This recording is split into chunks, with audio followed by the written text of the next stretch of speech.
Bismillahirrahmanirrahim. Assalamu alaikum. Our topic is reflection, and it is concerned with the reflection of sound. In the next chapter, we will discuss the reflection of light because unit number 12 is concerned with the light. But before starting my lecture, I will show you what are the differences between the reflection of light and the reflection of sound. I have a device to produce light. It's a plane mirror. If I throw light on this plane mirror, it will be reflected as I want to move it, I want to throw it in any direction. यानी जिस भी direction में इसको throw करना चाह रहा हूँ वो दूसरी तरफ चली जाएगी. अगर मैं इसको ज़रा आप गौर से देखें, अगर मैं इस पर जो है बिल्कुल पास से रोशनी डालता हूँ तो ये इसके अंदर से पास नहीं होगी, ये बाउंस हो रही है. इसे हम क्या कहते हैं? बाउंसिंग. क्योंकि इसका साइड पे क्या बन रहा है? शेडो. जो चीज़ शेडो बना रही है इट मीन्स वो ओपैक है, वो अपने अंदर से लाइट को गुजरने नहीं देती. लेकिन अगर हम कोई ऐसी चीज़ लें जैसे हमारे पास ये प्रिज्म है या ये ग्लास स्लैब है, ये ट्रांसपेरेंट है, अगर आप इनके अंदर से लाइट पास करवाते हो तो वो उसके अंदर से पास होके दूसरी डायरेक्शन में मूव कर जाएगी. ठीक है, यानी क्योंकि ये कौन सी ऐसी चीज़ें, ये बेसिकली रिफ्रैक्टिंग बॉडीज़ हैं. कौन सी हैं ये? Refracting bodies. तो आपको ये अपनी स्क्रीन पे ज़रा थोड़ी सी इसकी जो है वो रोशनी नज़र आ रही होगी. ये रिफ्रैक्शन है क्योंकि लाइट रेज को जो है ये अपने अंदर से पास करवा के मोड़ रहा है. ठीक है, इस तरह ये भी क्या है? रिफ्रैक्शन. ये भी लाइट रेज को अपने अंदर से पास करवा रहा है लेकिन थोड़ा सा उसको बेंड कर रहा है. Okay, so I have discussed one opaque and the two transparent objects. Both have behaved differently. यानी दोनों ने जो है वो लाइट को डिफरेंट तरीके से मतलब मोड़ा. यानी इसने जो है वो बाउंस कर दिया उसी मीडियम में. Light was coming from the air and it has bounce back in the air. Okay, but in this object the light was coming from the air but it has been entered into the other medium and bended. It will be named as refraction. इसे हम क्या नाम देंगे? Refraction. Refraction is technically concerned with the transparent bodies. क्योंकि इनके हम are पार देख सकते हैं इसलिए इनको क्या बोलते हैं? Transparent bodies. Okay? अब क्या साउंड भी रिफ्लेक्ट करती है? लेट्स सपोज मैं इसको अपने माउथ के सामने रख के बोलता हूँ तो जो आवाज़ है वो इसमें से पास होके आगे नहीं जाएगी क्योंकि साउंड में जो है वो दूसरे मीडियम में एंटर होने की एबिलिटी नहीं है. कोई बहुत ज़्यादा सॉफ्ट और पोरस ऑब्जेक्ट हो, यानी जैसे स्पंज टाइप कोई चीज़, कोई थर्मोपोर टाइप बहुत पोरस ऑब्जेक्ट हो जैसे कपड़ा, उसमें से रोशनी वो लाइट साउंड जो है वो थोड़ी सी पास हो सकती है. लेकिन जो बिल्कुल सॉलिड ऑब्जेक्ट है, चाहे वो वाटर है चाहे वो कोई भी सॉलिड है, उसमें साउंड रिफ्लेक्ट नहीं होती बल्कि क्या होती है? Reflect. So what is reflection? Reflection is technically one thing, bouncing off sound waves in the same medium after striking the other medium. यानी जब साउंड वेव्स किसी दूसरे मीडियम से टकराती हैं, चाहे वो सॉलिड है चाहे कोई लिक्विड है, तो वो उससे टकरा के उस पहले मीडियम में वापस आ जाती हैं. ये इंसिडेंट साउंड वेव्स हैं और ये रिफ्लेक्टेड साउंड वेव्स हैं. तो साउंड वेव्स का यूँ बाउंस हो जाना क्या कहलाएगा? Reflection of the sound. Now I am moving towards echo. Echo को बेसिकली बोलते हैं बाज़गश्त. बाज़ ना रात के टाइम अगर मस्जिद से लाउड स्पीकर से अजान फजर की आप सुनते हैं तो आपको एक से ज़्यादा आवाज़ें आ रही होती हैं. उसकी रीज़न क्या होती है कि वो एक से ज़्यादा आवाज़ें क्यों आती हैं? फर्स्ट करें वो चूँकि हमारे जो मसाजिद हैं उसमें जो मीनार है उस काफ़ी ऊंचा बनाया जाता है, उसके ऊपर जो स्पीकर जब लगाया जाता है तो वो भी काफ़ी ऊंचा लगता है। तो अगर वो उसकी डायरेक्शन कुछ ऐसी जगह पे हो जाए, जैसे फ़र्ज़ करें कि यहाँ पे वो स्पीकर लगा हुआ है, ये साउंड वेव्स थ्रो कर रहा है, अब इसके सामने कोई टॉल बिल्डिंग आ गई, कोई पहाड़ी आ गई, तो उससे टकरा के वो साउंड वापस आती है।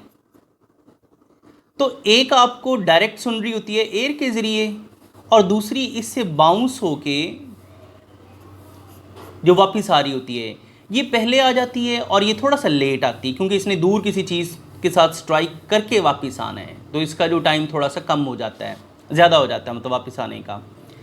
तो यानी ये आपके पास जल्दी पहुंच गई और ये थोड़ा सा देर से आई। वर्ड एक है, आपको ये भी सुनाई दे रहा है, ये भी सुनाई दे रहा है, इट मीन्स 2 टाइम्स कम से कम वो आपको जो है वो सुनाई दे रही है। तो किसी एक आवाज़ का एक से ज़्यादा मर्तबा ऑडिबल हो जाना इको कहलाता है। अब जैसे मैं इस टाइम कमरे में बोल रहा हूँ, देयर इज़ नो इको। आप अपने कमरे में बैठ के पढ़ते हैं, आप अपने दोस्तों से बात करते हैं, तो कहीं भी आपको इको सुनाई नहीं देती। उसकी रीज़न क्या है? अब उस रीज़न को हम डिस्कस करेंगे जी। Sound persist on our ear for just 0.1 second, यानी कोई भी साउंड हमारे जो दिमाग पे थोड़ी देर तक असर रखती है, स्टोर होती है, उसका टाइम ड्यूरेशन कितना है जी? Just 0.1 second. जैसे मैं एक सेंटेंस बोलता हूँ, you are a good boy. अगर आप भी अगर इसको अपने मतलब बाद में बोलें, तो आपको जो यू अपने ब्रेन में रिपीट होता नहीं फील होगा, आर भी नहीं, आ भी नहीं, लेकिन जो बॉय है वो आपको लगेगा कि आपके ब्रेन में दोबारा बोला, गूंजा। तो ये जो दोबारा रेपिटिशन जो चीज़ आ रही होती है उसे हम क्या कहते हैं? इको। जैसे मैं दोबारा बता रहा हूँ इस चीज़ को, यू आर अ बॉय, क्योंकि देखें ना, यू का जो टाइम गैप है वो 0.1 सेकेंड से ज़्यादा का हो गया, इट मीन्स वो ब्रेन हमारा उसको कैप्चर नहीं कर रहा, आर का भी। लेकिन जो लास्ट हमने अटर्ड वर्ड था वो बॉय, उसका जो टाइम गैप है वो 0.1 सेकेंड के अंदर अंदर रहा, इसलिए वो रिपीट हो गया। ओके, अच्छा, जो आवाज़ हवा में जा रही होती है उसकी speed approximately 340 metre per second ली जाती है, लेकिन ये वेरी करती है टेम्परेचर के साथ। नॉर्मल मैं ये ले रहा हूँ 340 metre per second. Now moving towards what will be the minimum distance to hear clear echo, यानी कम से कम फासला कितना होगा कि आपको इको सुनाई दे। यानी एक कमरे में जो है वो आपको इको क्यों नहीं सुनाई देती, आप अपने दोस्तों के पास बैठे हुए इको क्यों नहीं सुनते हो, बाहर से चिड़ियाँ चहचहा रही होती हैं, कोई मतलब इस काफ़ी सारी साउंड्स होती हैं जो हम अपनी कैप्चर कर रहे होते हैं, लेकिन वो सिंगल टाइम आ रही होती हैं। तो उस मिनिमम डिस्टेंस के लिए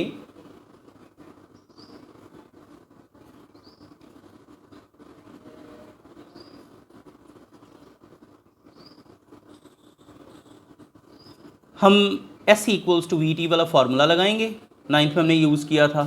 distance is the product of speed and the time. Speed of the sound is 340 metre per second and time is 0.1 second.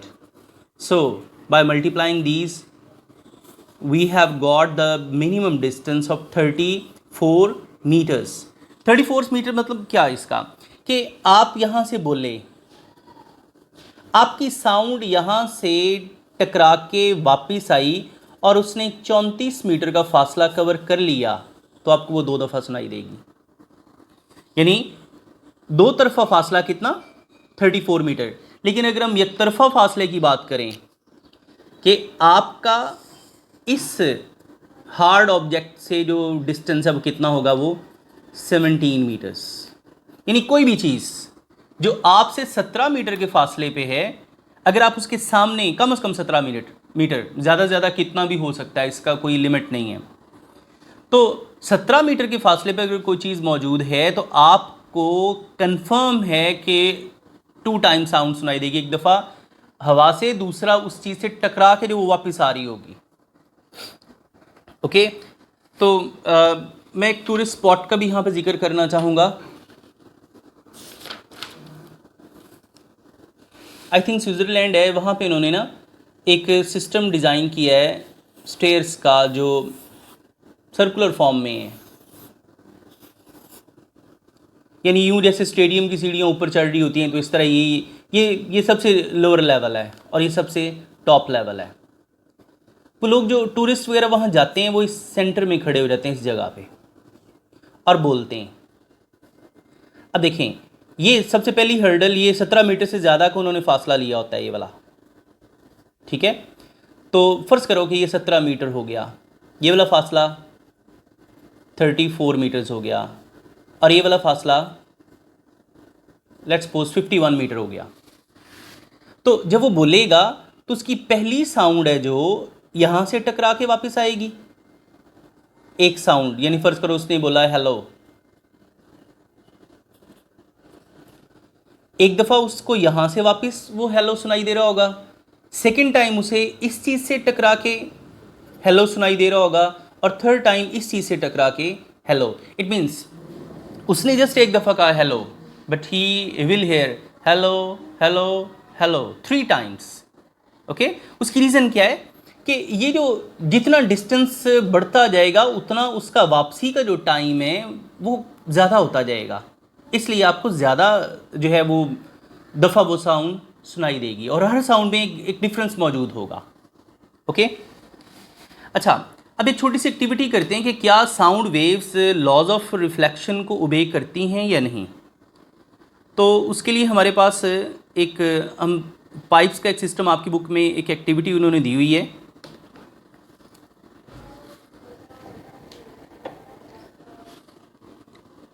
ये मेरे पास एक पाइप सिस्टम है। अगर मैं यहाँ से बोलूँ इस जगह से तो साउंड यहाँ से जो है वो निकलेगी। उसकी रीज़न क्या है कि इनका ये जो एंगल है ये 90 डिग्री पे है। तो अगर मैं यहाँ पे नॉर्मल ड्रॉ कर देता हूँ, नॉर्मल होता है इस जगह पे, यानी यहाँ पे अगर मैं नॉर्मल ड्रॉ करता हूँ तो ये जो एंगल बनेगा ना, अगर मैं यहाँ से बोल रहा हूँ तो ये बनेगा एंगल ऑफ इंसिडेंस और ये बनेगा एंगल ऑफ रिफ्लेक्शन। अब ये भी 45 का है, ये भी 45 का है। तो मैं अगर यहाँ पे जो है वो बोलता हूँ या कोई भी चीज़ रख के और इधर से सुनता हूँ, इधर से अगर मैं सुनता हूँ तो मुझे आवाज़ क्लियर सुनाई देगी। लेकिन अगर किसी तरीके से अगर मैं इनका जो एंगल है वो बदल दूँ, इनका जो ये दरमियान में एंगल बना हुआ है जो 90 का है बेसिकली, अगर मैं चेंज कर दूँ तो मैं अगर यहाँ पे बोलता हूँ तो मेरी आवाज़ यहाँ से बाहर नहीं निकलेगी। ओके, क्यों? कि जो साउंड वेव्स हैं दे ओबे द लॉज ऑफ रिफ्लेक्शन। मतलब क्या इसका कि आप दो पाइप्स लें,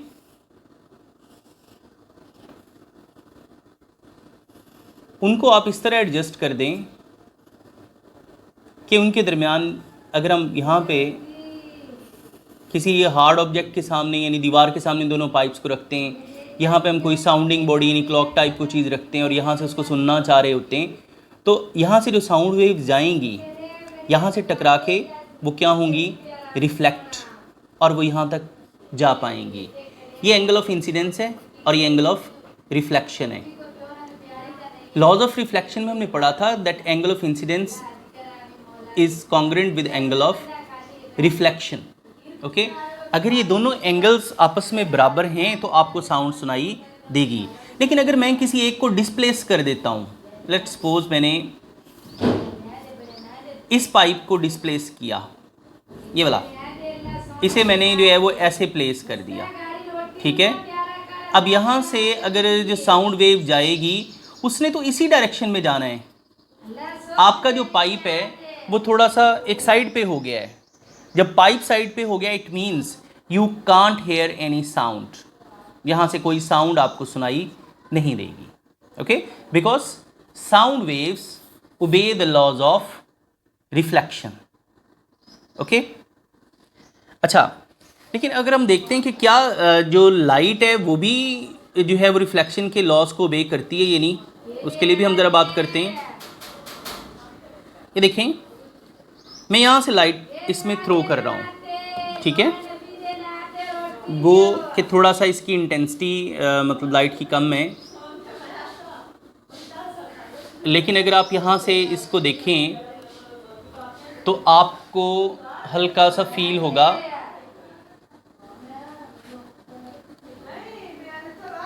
अगर मेरा कैमरा दिखा पाए, आई थिंक चूँकि इसकी उतनी पावर नहीं है इसलिए बाहर नहीं निकलेगी, लेकिन जो लाइट है वो भी क्या है, जो रिफ्लेक्शन के जो लॉज हैं उनको ओबे करती है। वो हम अगले चैप्टर में भी इस चीज़ को डिस्कस करेंगे, वो मैं लेज़र लाइट की मदद से आपको जो है वो एक्सपेरिमेंट करवाऊँगा। अच्छा, अब हम कंपेयर करते हैं कि क्या स्पीड ऑफ लाइट सारे मीडियम में सेम है। ये हमारे पास एयर है, this one is the liquid medium and it is the solid medium. अच्छा, हमने पढ़ा था कि इसमें जो पार्टिकल्स की डेंसिटी उसमें बड़ा डिफरेंस होता है कि यहाँ पे जो पार्टिकल्स हैं थोड़ा हल्का सा गैप में होते हैं, यहाँ पार्टिकल्स बिल्कुल क्लोजली पैक्ड होते हैं, उनमें गैप जो है वो ना होने के बराबर है। अगर आप हवा में बोलते हैं तो ये पार्टिकल्स जो है वो उनका जो गैप है, इंटरमोलिकुलर डिस्टेंसेस जो हैं वो कम होके कंप्रेस होके जो साउंड वेव आगे जाती है, जिसकी वजह से उसको उसकी एनर्जी में इसलिए भी कमी हो जाती है कि उसे इन मॉलिक्यूल्स को कंप्रेस करके आगे जाना पड़ता है। लेकिन अगर हम लिक्विड्स में बात करें, यानी हम लिक्विड्स में भी जो है साउंड को ट्रैवल करवा सकते हैं। मैं एक छोटी सी एक्टिविटी आपको देता हूँ। आजकल गर्मियाँ हैं, आप किसी पूल में जाएं, दो दोस्त डुबकी लगाएं दोनों इकट्ठे, और इस किस्म की, क्योंकि मुंह खोलोगे तो पानी चला जाएगा, आप जस्ट जैसे मुंह बंद करके अक्सर बोलते थे इस किस्म की जो साउंड प्रोड्यूस करोगे ना, तो वो आपका दोस्त आसानी से सुन पाएगा, क्योंकि मछलियाँ जितनी भी कम्युनिकेशन है वो वाटर के जरिए ही करती हैं।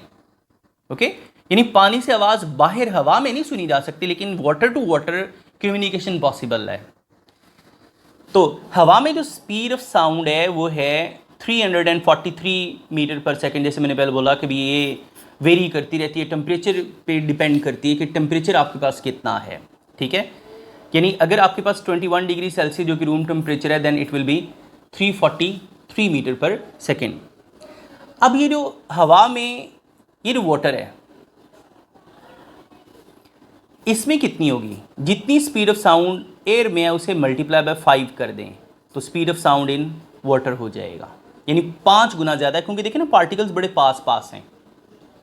लेकिन अगर हम सॉलिड की बात करें, सॉलिड में देखो ना, ये अक्सर ना आप लोग जो है वो डेस्क पे कान रख के जब फ्री पीरियड होता है तो अक्सर आप डेस्क के नीचे आप यूँ ऐसे टैप कर रहे होते हैं हल्का हल्का, लेकिन आपके कान अगर आपने वहाँ पे रखे होते हैं, सर आपने वहाँ पे रखा होता है, तो बड़ी आराम, बड़ी इजीली आपका दोस्त भी सुन रहा होता है और आपको मज़ा आ रहा होता है। उसकी रीज़न क्या है कि जो स्पीड ऑफ साउंड सॉलिड में है वो है speed of sound in air multiply by 15, यानी 15 टाइम्स मोर है। ओके, तो इस वजह से जो आपको सॉलिड्स के ज़रिए जो साउंड की स्पीड आती है वो ज़्यादा होती है। एक और रीज़न भी मैं थोड़ा एंशियंट हवाले से भी बात करता हूँ। पुराने दौर में जब घोड़ों से जंगें लड़ी जाती थी ना, तो लोग ये कान ज़मीन पे लगाते थे ये देखने के लिए कि फ़ौज कितनी दूर है, दुश्मन फ़ौज जो हमला करने के लिए आ रही है वो कितनी दूर है। उसकी रीज़न क्या है कि जब घोड़े की जो मतलब उसके सुम होते हैं, जब वो लगते हैं तो ज़मीन में वाइब्रेशंस पैदा करते हैं, तो वो बड़े माहिर किस्म के जो सिपाही जो है ना वो कान लगा के आइडिया दे देते होते थे कि भी यहाँ से इतने फासले तक वो पहुँच चुकी है, तो उसके मुताबिक वो फिर अपना जो उन्होंने अपने अरेंजमेंट करने होते थे कर सकते थे। वो रीज़न ये है कि स्पीड ऑफ साउंड सॉलिड में 15 गुना हवा की निस्बत ज़्यादा है। ओके, तो if you want to find the speed of sound in any medium, you will use the formula V equals to F lambda. Frequency of sound और वेवलेंथ को multiply करें तो आपको स्पीड ऑफ साउंड किसी भी medium में avail हो जाएगी। ओके जी, थैंक यू वेरी मच। अल्लाह हाफिज़।